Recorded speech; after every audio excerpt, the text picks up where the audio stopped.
Welcome to The Explainer. Today, we're headed back to ancient Athens, to a city that was literally about to tear itself apart over wealth and debt. We're going to look at how one man was given pretty much absolute power to stop a civil war, and in the process, he laid the very first stones on the road to democracy. So, you see this question on the screen. This wasn't just some, philosophical thought experiment. For Athens in the early 6th century BCE, this was the real world, life or death challenge they were facing. The city was about to explode.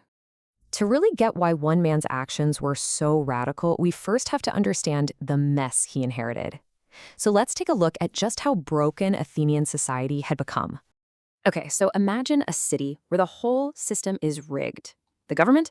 It's run by just a handful of elite families. Your chance to have any real power wasn't based on your talent or your merit, it was all about your last name. And for everybody else, well, life was just getting harder and harder. People were falling into crippling debt, losing their land, and facing the absolute worst-case scenario, being sold into slavery to pay it all off. This wasn't just some economic slump. It was a crisis of freedom. I mean, just think about it for a second. Athenian citizens were being enslaved by their fellow Athenians. Sometimes they were even sold to foreigners. This practice was eating away at the very idea of what it meant to be a citizen, and it was pushing the entire city right to the breaking point. So Athens was desperate. It needed a mediator, somebody that was respected enough by the rich and the poor to be trusted with, frankly, unprecedented power to fix this broken system before it shattered for good. And that person was Solon. He was a well-respected statesman, but he was also a poet, a real thinker.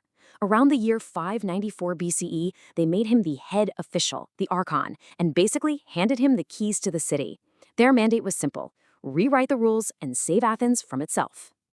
And Solon did not waste any time. His very first move was bold, it was dramatic, and it was aimed right at the heart of the crisis. He called it the civic. You gotta love the name he gave this reform, the shaking off of burdens. It tells you everything you need to know.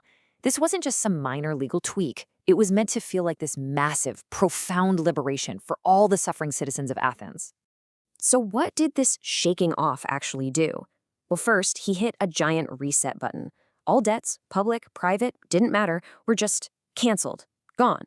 Second, every single Athenian who had been enslaved because of a debt was set free. And third, and this is huge, he outlawed the practice forever.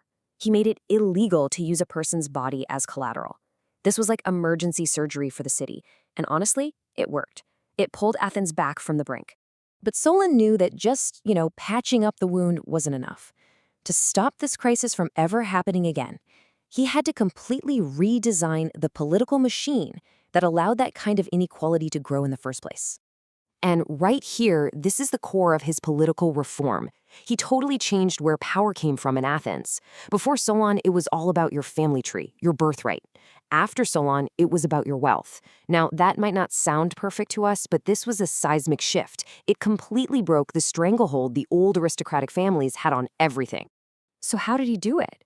He divided all the citizens into 4 new classes, based purely on their agricultural wealth. The richer you were, the higher the office you could hold. But, and this is the key, even the poorest class, the thetes, were now guaranteed a voice in the main assembly and in the courts.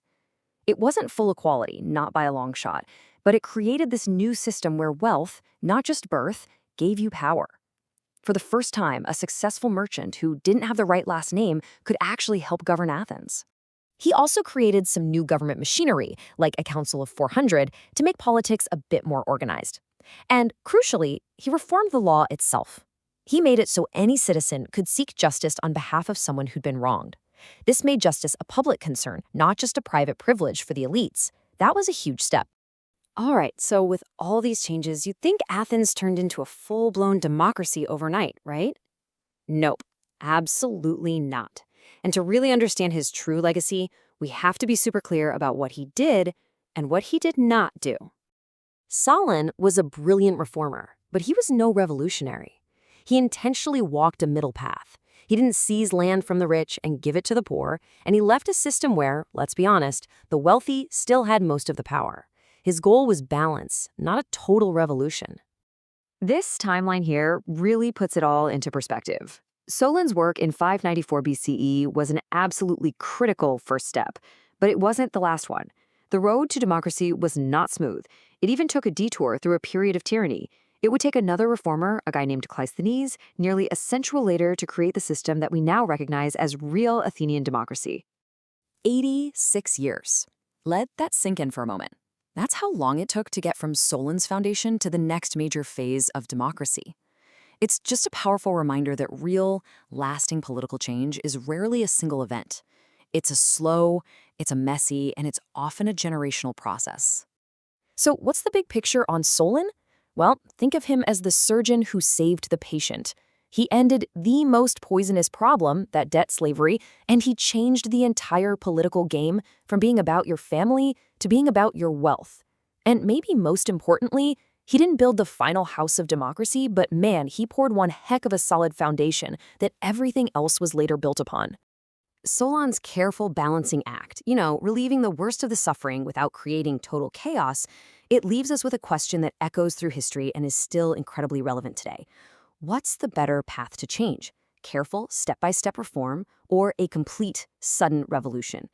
Solon chose the first path, and in doing so, he didn't just save Athens. He put it on the path to greatness.